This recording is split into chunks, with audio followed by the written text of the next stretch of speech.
Ini contoh video yang aku shoot tanpa lighting lah. Dan sekarang aku buka aku punya lighting. Beza kan? Nampak lebih clear kan? Lebih sedap nak tengok video kan? So yang ni aku tutup lighting.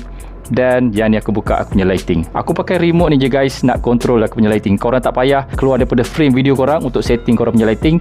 Pakai remote ni je guys. Dia ada cahaya merah putih, warm sikit, tapi ada kuning-kuning dan putih-putih sikit.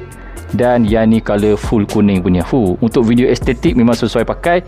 Dan korang boleh adjust juga kecerahan. Dia pakai remote kat sini. Ini lighting yang aku pakai, bukan yang besar. Yang besar ni dia another level.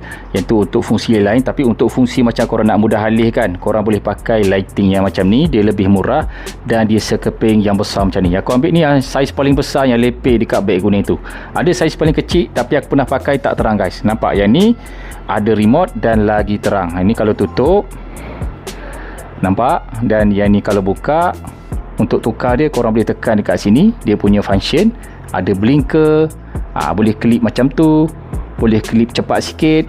Dan lagi sekali dia akan bertukar-tukar macam tu. Yang ni color warm, yang ni color kuning kalau korang boleh tengok. Dan yang ni color putih guys. Dekat belakang dia korang takkan silau lah, sebab dia akan fokus dekat host sahaja. Yang nak buat video ke buat live, dia lagi terang. Ini kalau kita tutup memang gelap guys. Ini kalau kita buka guys, memang cerah. Kalau korang nak beli yang ini, dia bagi sekali dengan dia punya tripod, kabel semua dia bagi sekali. Ada butang on off juga dekat sini.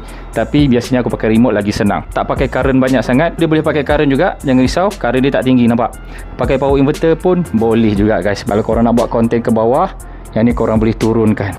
So nak buat flat lay punya video pun boleh. Korang boleh dongak ke atas juga.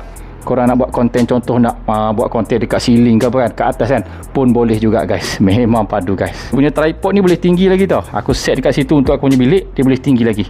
So kalau korang nak beli kan, korang boleh tekan dekat beg kuning, lepeh, kecil, ringan tapi padu. Dia boleh challenge dengan yang ni. Tapi yang ni lagi terang lah. Ni korang jangan compare lah, sebab yang ni memang padu gila guys. Kalau korang budget punya, korang ambil yang ni. Yang ni pun ada juga dekat beg kuning kalau korang nak.